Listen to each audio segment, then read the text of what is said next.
सितंबर 2003 में ब्रिटेन में अहमद नाम तेजी से चर्चा में आता है। चर्चा में आने की वजह थी कि 17 साल की शफीलिया अहमद अचानक से लापता हो जाती है। महीनों की तलाश के बाद भी शफीलिया अहमद का कहीं भी अता पता नहीं चलता है। यहाँ तक कि इस केस में शक की कोई सुई शफीलिया अहमद के माता पिता तक चली जाती है, मगर पुलिस के हाथ खाली रहते हैं। 10 साल तक पुलिस के हाथ खाली रहते हैं, मगर फिर अचानक प्रकृति की तरफ से कुछ ऐसा होता है कि परत दर परत केस की सच्चाई बाहर आने लगती है और फिर बेहद ही हैरान कर देने वाला खुलासा होता है। तो आखिर क्या है शफीलिया अहमद के गायब होने की पूरी कहानी? पुलिस जांच में क्या कुछ सामने आया और आखिर इस केस का खुलासा कैसे हुआ? जानने के लिए इस वीडियो में आखिर तक बने रहें। अब तक आप समझ गए होंगे कि ये कहानी शफीलिया अहमद नाम की एक लड़की की है। शफीलिया का जन्म 14 जुलाई 1986 को हुआ था। शफीलिया एक ब्रिटिश पाकिस्तानी मूल की लड़की थी। शफीलिया अहमद के पिता इफ्तार अहमद मूल रूप से पाकिस्तान के गुजरात जिले के उत्तम गांव के रहने वाले थे।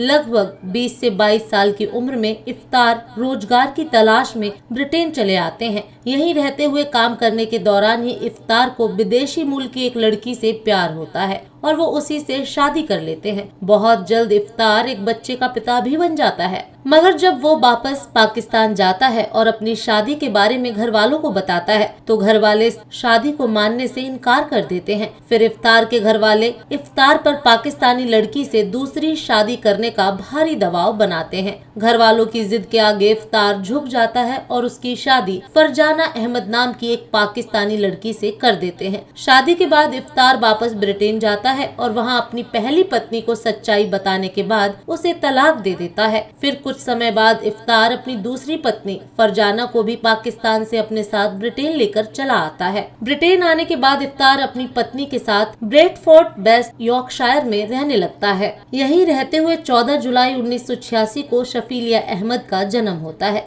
शफीलिया की जन्म के बाद ये दोनों पुरानी जगह को छोड़कर बैरिंगटन में रहने चले आते हैं। यहाँ से शफीलिया अहमद की पढ़ाई लिखाई शुरू होती है। इस बीच इफ्तार का परिवार भी बड़ा होता है और घर में 2 और बेटियों का जन्म होता है। वैसे तो ये परिवार ब्रिटेन में ही रहता है, मगर छुट्टी के दिनों में अक्सर इफ्तार अपने सभी बच्चों और पत्नी को लेकर पाकिस्तान अपने घर आता था। बात 2003 की है। अब तक शफीलिया अहमद की उम्र 17 साल हो चुकी थी और वो कानून की पढ़ाई कर रही थी। उसका सपना वकील बनने का था। जब शफीलिया और दूसरे बच्चों की छुट्टी होती है तो 18 फरवरी 2003 को शफीलिया अपने परिवार वालों के साथ पाकिस्तान वापस आती है। पाकिस्तान ट्रिप के दौरान ये परिवार एक पारिवारिक शादी समारोह में भी शामिल होता है। इस शादी के कुछ ही दिनों बाद शफीलिया अहमद के साथ एक बड़ा हादसा होता है। दरअसल वो गलती से फिनाइल पी लेती है। इस कारण उसका गला पूरी तरीके से जल जाता है। शुरू में कहा जाता है कि शफीलिया अहमद पर उसके माता पिता ने एक पाकिस्तानी लड़के से शादी करने का दबाव बनाया था। इसी कारण जान देने के लिए शफीलिया ने फिनाइल पी ली, मगर बाद में माता पिता दावा करते हैं कि दरअसल जिस बोतल में अमूमन पानी रखा होता था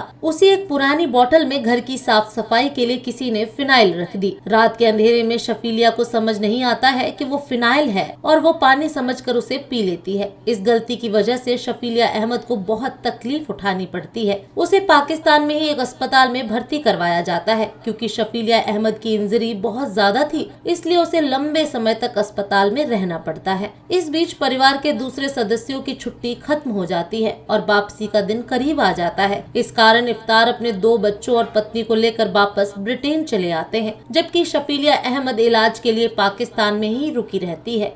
हालांकि कुछ ही दिनों बाद इफ्तार शफीलिया अहमद की भी वापसी का इंतजाम करता है और फिर 27 मई 2003 को शफीलिया वापस ब्रिटेन आ जाती है। यहाँ एयरपोर्ट से ही एम्बुलेंस के जरिए शफीलिया को सीधा इलाज के लिए एक अस्पताल में एडमिट करवा दिया जाता है। कई महीनों के इलाज के बाद शफीलिया अहमद का गला काफी हद तक ठीक हो जाता है और वो फिर से कॉलेज ज्वाइन कर लेती है। पढ़ाई के साथ साथ पार्ट टाइम जॉब भी शुरू कर देती है। यहाँ तक कि शफीलिया अहमद को कोई जानता भी नहीं था, मगर 18 सितंबर 2003 को शफीलिया अहमद के एक कॉलेज टीचर नोटिस करते हैं।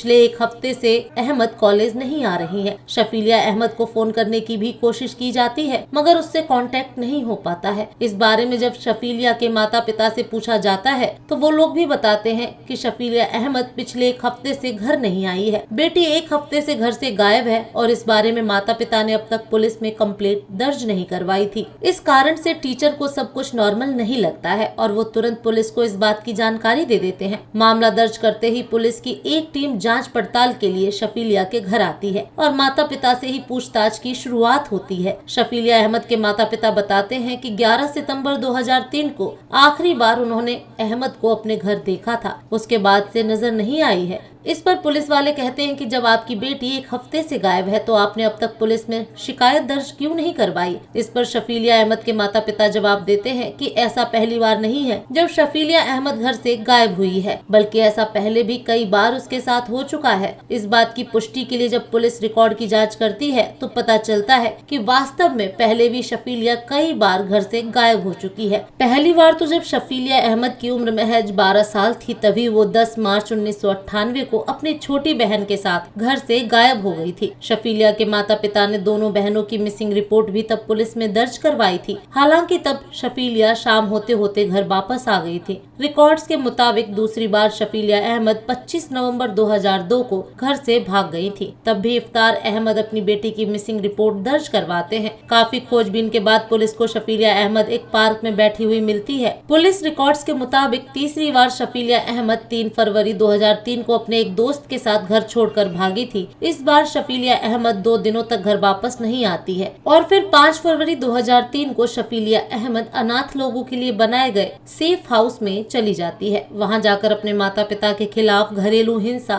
और मानसिक उत्पीड़न की रिपोर्ट दर्ज करवाती है। रिपोर्ट दर्ज होने के बाद पुलिस वाले शफीलिया अहमद और उसके माता पिता से बात करते हैं और फिर सब कुछ क्लियर होने के बाद शफीलिया अहमद वापस अपने पिता के घर चली जाती है। इसी के बाद 18 फरवरी 2003 को अहमद अपने 2 बहनों और माता पिता के साथ फैमिली फंक्शन के लिए पाकिस्तान जाती है और वहां से वापस आने के कुछ ही दिनों बाद गायब हो जाती है। क्योंकि माता पिता के बयान के बाद और पुलिस रिकॉर्ड से यह साबित हो जाता है कि शफीलिया अहमद पहले भी कई बार घर छोड़कर भाग चुकी है, इसलिए पुलिस वालों को लगता है कि शायद इस बार भी अपनी मर्जी से ही कहीं भागी होगी। इसलिए पुलिस तो अपनी जांच जारी रखती है, साथ ही उन संभावित जगहों का भी पता लगाने में जुट जाती है जहां शफीलिया अहमद जा सकती थी, मगर कहीं से भी शफीलिया का अता पता नहीं चलता है। शफीलिया अहमद के पहले भी घर छोड़कर भागने के इतिहास की वजह से पुलिस जांच में थोड़ी सुस्ती दिखाती है। कुछ स्थानीय मीडिया वाले पुलिस की सुस्ती को मुद्दा बनाना शुरू कर देते हैं। इसका असर ये होता है कि स्थानीय स्तर पर ही शफीलिया अहमद को खोजने की मांग होने लगती है। अब पुलिस धीरे धीरे अपनी जांच आगे बढ़ाती है तो शफीलिया के घर से पुलिस वालों को शफीलिया की लिखी हुई बहुत सारी कविताएं और लेख मिलते हैं। इन कविताओं से पता चलता है कि वो अपने घर के माहौल से खुश नहीं थी। माता पिता चाहते थे कि शफीलिया एक ट्रेडिशनल पाकिस्तानी लड़की के तौर पर अपना जीवन बिताए, जबकि शफीलिया अहमद को वेस्टर्न कल्चर ज्यादा भा रहा था। इसी दर्द को शफीलिया अहमद ने अपनी कविताओं के जरिए पन्नों पर उतारा था। जब शफीलिया की एक कविता लोगों तक पहुंचती है तो धीरे धीरे ये मामला और तूल पकड़ने लगता है और पुलिस पर शफीलिया को ढूंढने का दबाव बहुत ज्यादा बढ़ने लगता है। इसी के बाद पुलिस वाले एक्शन में आते हैं और हर उस जगह की तलाश करते हैं जहां शफीलिया जा सकती थी, मगर कहीं से भी उसका कोई भी सुराग नहीं मिलता है। हालांकि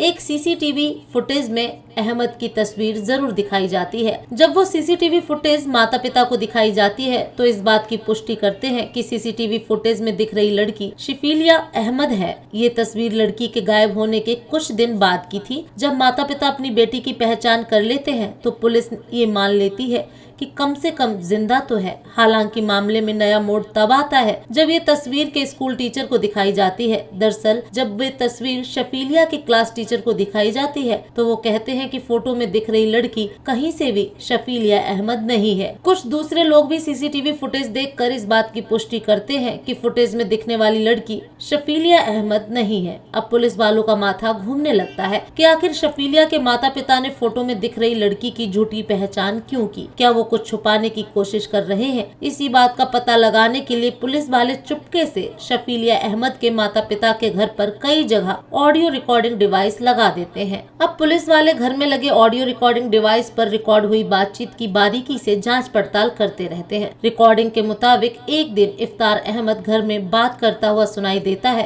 कि ब्रिटेन में अगर तुम 40 लोगों को भी मार दो और एक भी सबूत न छोड़ो तो यहाँ का कानून तुम्हारा कुछ भी नहीं बिगाड़ सकता। इसके अलावा एक दिन इफ्तार अहमद कहता हुआ सुनाई देता है कि अगर पुलिस ने कार के अंदर से DNA सैंपल कलेक्ट किया तो क्या हो सकता है। इसके अलावा ऑडियो रिकॉर्डिंग डिवाइस में कई और ऐसी बातें रिकॉर्ड होती हैं जिसे सुनने के बाद शक होने लगता है कि शायद इफ्तार अहमद ने ही अपनी बेटी के साथ कुछ किया है, क्योंकि अब पुलिस वालों को इफ्तार अहमद के ऊपर ही शक होने लगता है। इसलिए इफ्तार अहमद की कई बातों को आधार बनाते हुए 18 दिसंबर 2003 को पुलिस वाले इफ्तार, उसकी पत्नी फरजाना अहमद के अलावा परिवार के 5 और सदस्यों को शफीलिया अहमद की हत्या करने और उसकी लाश छुपाने के इल्जाम में गिरफ्तार कर लेते हैं। पुलिस ने इन लोगों को केवल शक के आधार पर गिरफ्तार किया था। पुलिस को उम्मीद थी कि जांच पड़ताल के दौरान इन लोगों के खिलाफ कोई न कोई सबूत पुलिस निकाल ही लेगी, मगर पुलिस को गिरफ्तार किए गए किसी भी शख्स के खिलाफ कोई सबूत नहीं मिलता है और आखिरकार गिरफ्तार किए गए सभी लोगों को पुलिस कुछ ही दिनों के बाद रिहा कर देती है। अब 2003 से साल बदल कर हो चुका था 2004। शफीलिया अहमद के मामले में पुलिस के हाथ अब तक खाली ही थे।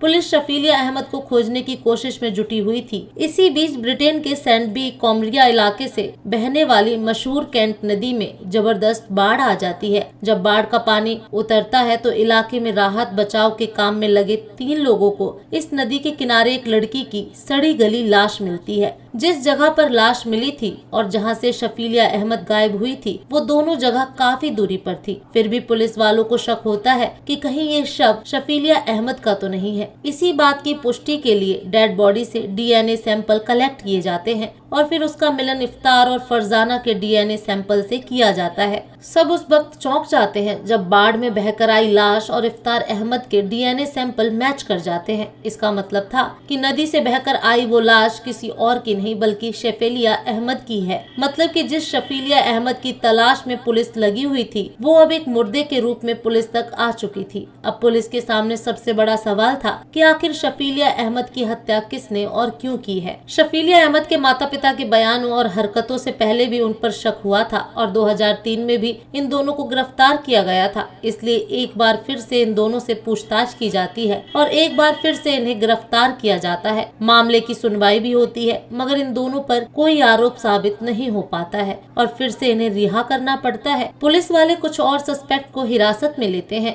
और उन सभी के खिलाफ भी मामला दर्ज करते हुए जांच आगे बढ़ाई जाती है, मगर काफी कोशिशों के बाद भी पुलिस कातिल तक नहीं पहुंच पाती है। इस तरह समय बीतता जाता है लेकिन शफीलिया अहमद के कातिलों का कहीं भी अता पता नहीं चलता। धीरे धीरे शफीलिया अहमद को भी भूलने लगते हैं और इस केस की चर्चा भी बंद होने लगती है। शफीलिया अहमद 2003 में गायब हुई थी और अब आ चुका था साल 2010। शफीलिया अहमद की मृत्यु को अब 7 साल हो चुके थे। इफ्तार अहमद भी अपने काम में लगे हुए थे और बची हुई दोनों बेटियां भी पढ़ाई लिखाई में लगी हुई थी। परिवार बड़ी बेटी के खोने के गम से लगभग उभर चुका था और सभी अपने अपने नॉर्मल लाइफ में वापस आ चुके थे। तभी 25 अगस्त 2010 को इफ्तार अहमद के घर पर बड़ी चोरी होती है। अब तक इफ्तार अहमद का परिवार इलाके में अपनी बेटी के गायब होने की वजह से काफी मशहूर हो चुका था। इस कारण जब इस घर में चोरी की वारदात होती है तो ये खबर भी अखबारों की सुर्खियां बनने लगती हैं और एक बार फिर से पुलिस पर भारी दबाव आ जाता है। पुलिस वाले भी ईमानदारी से काम करते हुए जल्द से जल्द तलाश में लग जाती है। कई दिनों की मेहनत के बाद पुलिस वाले एक ऐसा खुलासा करते हैं जिससे हर कोई शॉक्ड रह जाता है। पुलिस वाले घर में चोरी के आरोप में किसी और को नहीं बल्कि इफ्तार अहमद की बेटी अलीशा अहमद को ही गिरफ्तार करते हैं। अलीशा शफीलिया की छोटी बहन थी। अलीशा के मुताबिक घर से उसे उतने पैसे नहीं मिलते थे जितने पैसे वो मांगती थी।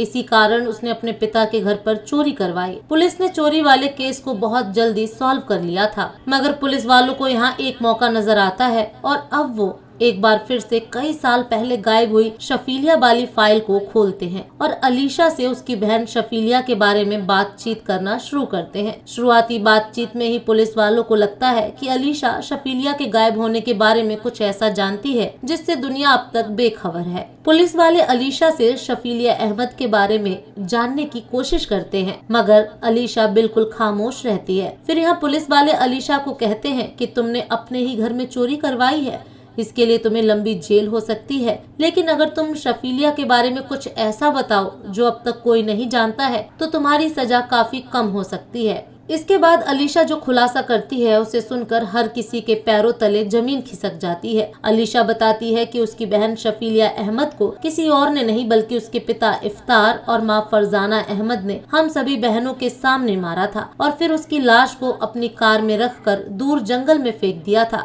मगर बाढ़ की वजह से लाश बहकर जंगल से नदी किनारे आ गई थी। अलीशा के मुताबिक इफ्तार और फरजाना को अपनी बेटी का मॉडर्न लाइफ स्टाइल बिल्कुल भी पसंद नहीं था। इसके अलावा शफीलिया किसी लड़के से प्यार भी करने लगी थी। ये बात भी इफ्तार और फरजाना को पसंद नहीं आती है और इसी बात के लिए ये दोनों रोज रोज शफीलिया अहमद को टोकते रहते हैं। इसके अलावा जब शफीलिया अहमद की एक लड़के से दोस्ती की बात सामने आती है तो इफ्तार और फरजाना अब जल्द से जल्द शफीलिया की शादी अपने पसंद के लड़के से करवाने की कोशिश में लग जाते हैं। जब ये परिवार वाले 2003 में एक फैमिली फंक्शन के लिए पाकिस्तान जाता है तो वहाँ एक लड़के से जबरदस्ती शफीलिया की शादी करवाने की कोशिश की जाती है, मगर शफीलिया अहमद शादी को करने से मना कर देती है और इसी से बचने के लिए फिनाइल पी लेती है। इस कारण उसकी तबीयत खराब हो जाती है और उसकी शादी टल जाती है। जब शफीलिया वापस ब्रिटेन आती है तो यहाँ भी उसके परिवार वाले अपनी पसंद के लड़के से शादी करवाने की जिद करने लगते हैं। जब शफीलिया इस शादी के लिए मना करती है तो उसके पिता को गुस्सा आता है और वो पहले तो शफीलिया को गुस्से से मारते हैं और फिर पॉलिथीन बैग में उसका मुंह ढक देते हैं।